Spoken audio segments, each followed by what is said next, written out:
Voltamos com o programa Publicitário Interativo e hoje estamos recebendo aqui o Zé Coco, um dos responsáveis aí pelo marketing esportivo no mercado brasileiro e internacional, que você andou fazendo algumas coisas aí fora do Brasil, não fez não? Precisa falar depois um pouquinho mais sobre isso. Fizemos, né, algumas coisas, principalmente na Caloi, né, quando a gente começou a fazer os passeios ciclísticos e provas ciclísticas. Acabou exportando algumas ideias. Acabou exportando muito, né, e nós mesmos indo realizar localmente. Em outros mercados. Coco, vamos responder então a pergunta do Rafa, que eu acho que é importante. Ele está valorizando o trabalho de marketing que o Corinthians tem feito com a sua marca, reposicionando, e realmente hoje é um trabalho belíssimo, né? Aliás, eu parabenizo toda a equipe liderada pelo Rosenberg lá, porque realmente é um trabalho especial, né? Tem também o trabalho do São Paulo que nós não podemos deixar de registrar aqui lá com o Júlio Casares e com o grupo de profissionais de marketing que tem lá como apoiando, tá? Você acha que isso realmente é uma tendência, é um exemplo? Eu acho que é um exemplo e é uma tendência, né? Porque não tem outra maneira de se fazer, porque senão os times vão se distanciando muito, né? Você pegar o trabalho lá do Corinthians, a parte de marketing deles, ela é elogiável, e eu tenho elogiado sempre. Quando o Corinthians caiu para a Série B, eles fizeram uma campanha, jamais vou te abandonar. Perfeito. Isso não parte do torcedor, isso parte da campanha. Exato. Ficou uma campanha brilhante. Né? Quando eles trouxeram o Ronaldo, o fenômeno, choveu entrevistas comigo, né, ou consultas para mim, o que eu achava daquilo. Eu falava, eu respondo como profissional de marketing, não como técnico. Como profissional de marketing, acho genial. Ele vai revolucionar, ele vai mexer com a coisa, vai trazer mais patrocinadores, sem dúvida, né, vai engrandecer a própria marca do Corinthians.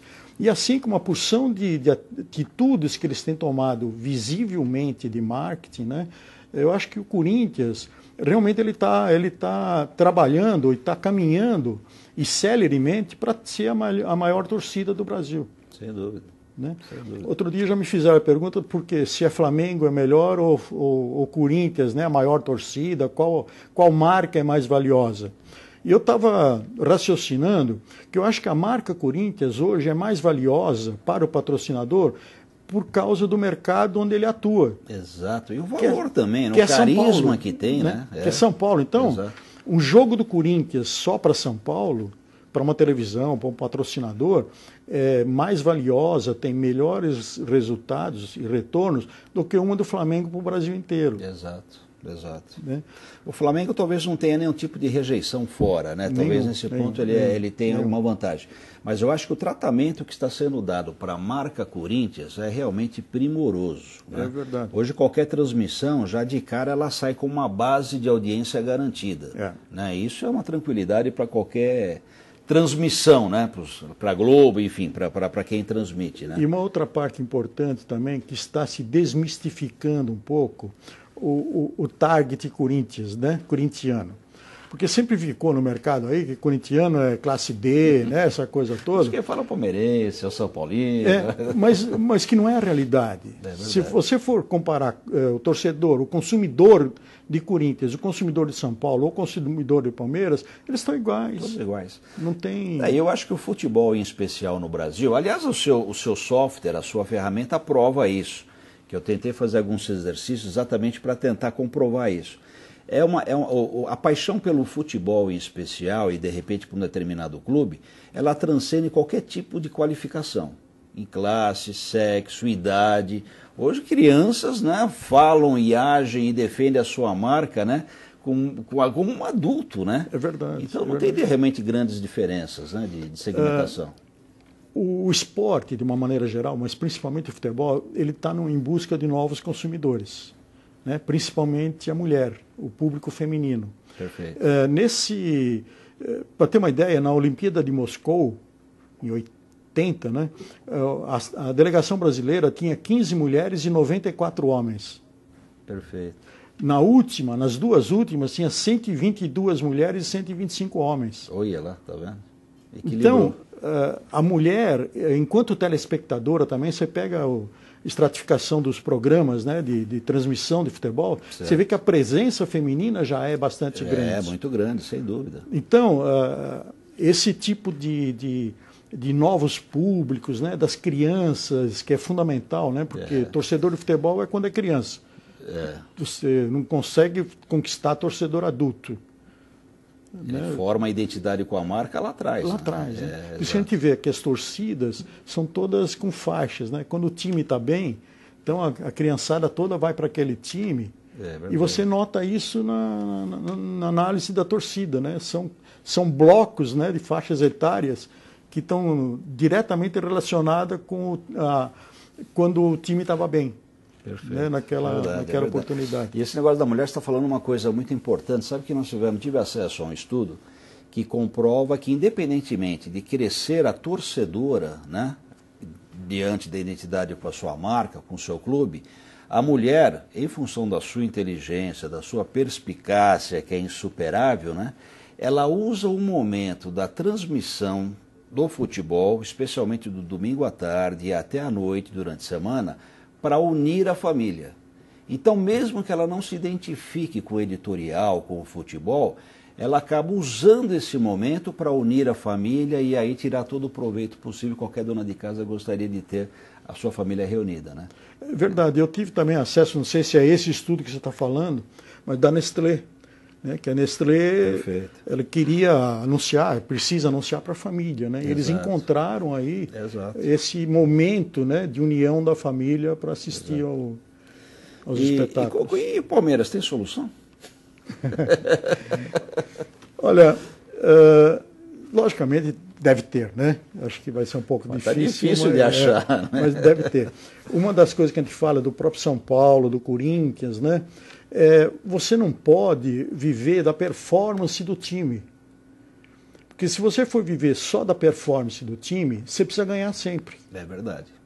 Né? E no caso de atleta, a mesma coisa. Um atleta que ganha medalha de ouro, ele tem que continuar ganhando medalha de ouro, porque se uma vez ele for de prata, já o mercado vai vir, esse cara já era. Perfeito. Então, o trabalho do Corinthians, ele está procurando fazer com que a marca Corinthians não dependa da performance do time.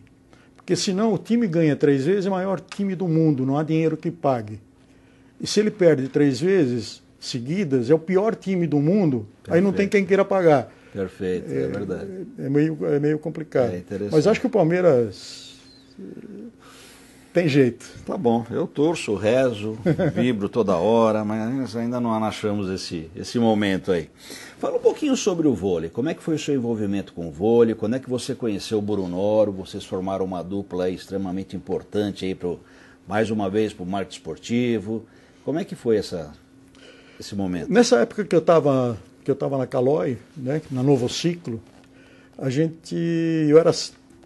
eu era muito amigo do Luciano do Vale, né, desde a época que ele era locutor em Campinas ainda. E depois ele foi para a Globo, tal, e continuamos com o nosso relacionamento, e ele acompanhando o nosso trabalho também. Perfeito. E um dia ele encontrou com o Nussmann no Rio de Janeiro, e o Nussmann estava buscando uma agência, ou uma empresa, ou alguém que realizasse aqui no Brasil o Sul-Americano Feminino de Voleibol adulto, que era para ser feito no Chile, mas nos últimos dias o Chile achou que não dava para fazer, e o Nussmann, como bom brasileiro, falou, não, deixa que eu faça, né? E aí nós fizemos e começamos a fazer profissionalmente. Fizemos um acordo com o Nussmann, com a confederação, e começamos a fazer profissionalmente, assim, qual a melhor cidade para sediar, o que nós podemos ter da cidade, quem vai transmitir, quanto vale para a televisão, quem é o público do voleibol, quem consome voleibol. Fizemos um trabalhinho bastante interessante. E aí vem a parte importante, que é a vitória. Né? O Nussmann tinha construído um time, realmente uma seleção permanente, das primeiras que teve no Brasil. E ele tinha um time bom. E nesse Sul-Americano, nós estamos falando de 81, perfeito, o Brasil ganhou do Peru numa final que não ganhava há 11 anos. O Peru era o bicho-papão da época. Era o bicho-papão.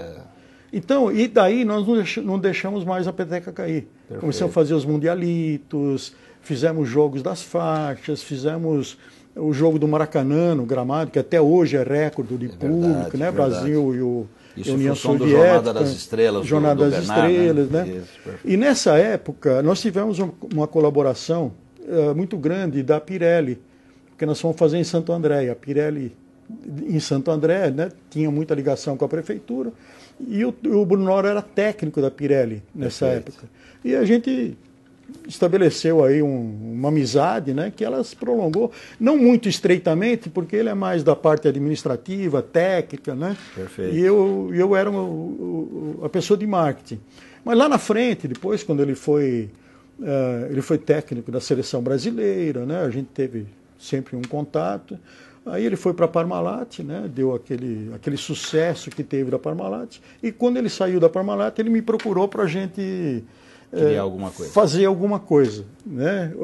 Focando a Federação Brasileira de Basquete, que ele tinha sido convidado para fazer o marketing lá. E daí a gente começou a trabalhar junto, ficamos aí 5, 6 anos numa empresa que eu acho que a gente fez uma dupla. Ele é muito bom em administração, em técnica e tal, e modéstia à parte eu entendia de marketing, então a gente casou. Uniu aí as qualidades. E ficou, acho que, alguma coisa interessante. Uma dupla realmente valiosa mesmo, posso atestar isso. Coco, vamos para mais um intervalo comercial. O Rafa está fazendo uma observação aqui, dizendo que o mercado é carente de profissionais, a gente já falou sobre isso. E onde é que pode haver uma especialização profissional? Você também foi um dos responsáveis, acho que junto com o Bruno Noro, né, de criar um curso especialização de gestão no esporte, né, até em nível de MBA, alguma coisa assim. Né? Queria que você falasse depois do intervalo, na volta, que você comentasse um pouquinho. Então vamos para o intervalo, voltamos rapidinho.